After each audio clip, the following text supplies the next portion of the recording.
Alright guys, welcome back to my channel. For the new subscribers, thank you for subscribing. For the viewers, thank you for clicking this video. So guys, in today's video, I'm going to be breaking down this trend strategy that will never blow your account, guys. And I literally mean this from the bottom of my heart. Now guys, when it comes to this trend strategy, guys, you have to understand this. It's very simple to implement, guys. You literally only need two time frames: the 4-hour time frame and the 1-hour time frame. And the reason why I believe this will never blow your account is because of the way you actually enter, guys. And guys, what I'm going to be doing, I'm actually going to be breaking down this trade I actually took. It's a simple one to risk to reward, guys. Trading the GBPJPY, right, guys. But without further ado, let's jump straight to the charts and show you exactly how to actually trade this trend strategy.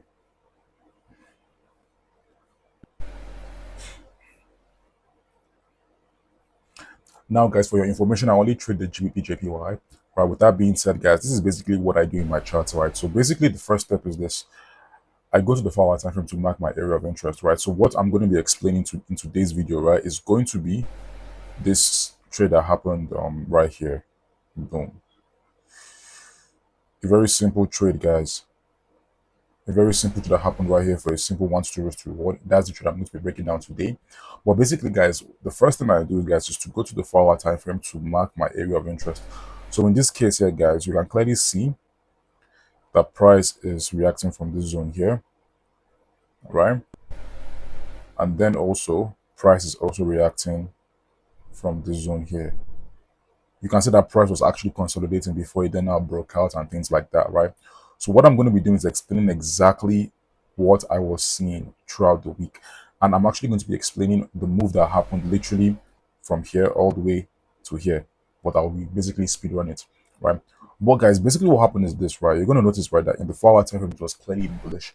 Now, one thing I like to do is this: once I mark my area of interest, I like to figure out what the previous low is, right? Now, the previous low to me at that time when I was trading was basically going to be this previous low right here. Now, what makes this the previous low, right? Now, what makes this the previous low is very simple, guys. I like to look at previous low like this, right? So this is the previous low. Now, what makes this the previous low is basically when price has at least 2 sell candles in that low. So in that case here, guys, before this move happened, before this whole move, like before this, this move actually happened, the previous low was going to be here. Why? Because if you notice, guys, each of these lows did not have at least 2 sell candles to make that curve. You can see here it had only 1 sell candle. Here it only had 1 sell candle. Here, so it actually had 2 sell candles here. So actually, this would be the previous low right there. Boom. So what this tells me is price can come all the way down, right? So price can literally come all the way down here. As long as price does not close and breaks below this, then the trend is still bullish. So that's basically what happened here when price now gave all this entry. And to be fair with you, I actually took a trade right here on this candle, because you can clearly see this like my entry candle, but I will break this down later. But this is the thing, right?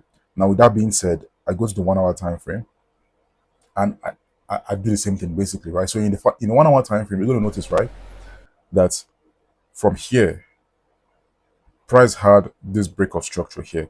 Now, why is this a break of structure? The same thing.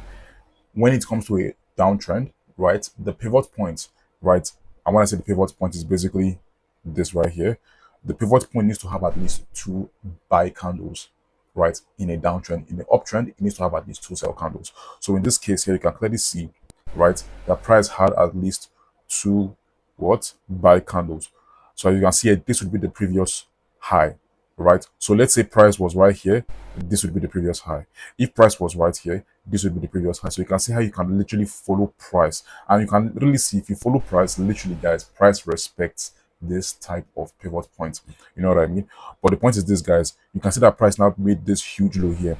Now, when price closed here, this was the 4-hour time frame, telling you that in the 4-hour time frame, price is bullish and it has given you an entry. But in the 1-hour time frame, it has not broken the previous high, meaning it's still bearish. But again, this is what you have to understand when it comes to, you know, reacting to the market and just understanding how trend works and higher time frame works, right?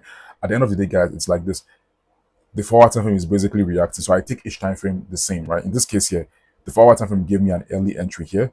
The 1-hour time frame gave me a late entry right here. Why? Because price broke below Price finally broke above this previous high. It now broke, retested, and then gave us an entry. And that's basically what happened here, as you can see, right? So in this case here, if I mark this up right here, if I mark this high, so this is the 1 hour time frame, boom.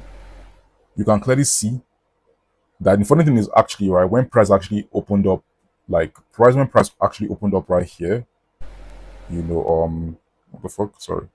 So when price actually opened up right here, I actually did not even peep that it was, I actually did not even take this trade. So I actually took a late trade right here, which, made me mad a little bit, but it is what it is.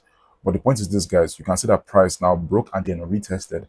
Once it retested our area of interest, it now gave us our entry. What is our entry? Our entry is going to be the shooting star, right? Or the evening star. In this case here, you can see that the evening star, they give us an evening star right here. So this is actually a perfect example. So this is going to be an evening star and also added with a shooting star. So this is kind of like a really nice, entry right here. But the point is this, guys, you can clearly see that price came, broke, retested, gave us a shooting star entry, and that is going to be our entry zone right there. And guys, this system works like magic, guys. Literally, you can clearly see from here, guys. Literally, this would have been your first entry. Your second entry was right here with this shooting star. Your third entry was right there with this shooting star again. And the same thing applies to these cells too, which I can break down in a different video. But guys, this is the trend strategy that will literally help you to become profitable, guys. And I kid you not, guys, when it comes to actually over leveraging, guys, all you have to do is just wait for price to go into a drawdown. In this case here, you can clearly see when price gave us this shooting star here, you can see that price actually wicked, retraced a little bit, and then came all the way down here. So if I were you, assuming you took a late trade, you can literally take a re-entry right there. And this is basically how you can literally over leverage in the sense and make, times or multiply your trade that you are currently in. But guys, I really hope you guys enjoyed this video. If you guys gained a lot of value from this, or you gave you a little bit of insight about trading the markets, and I want you to like and subscribe. You know what I mean? But guys, I'll see you guys in a different video. Peace.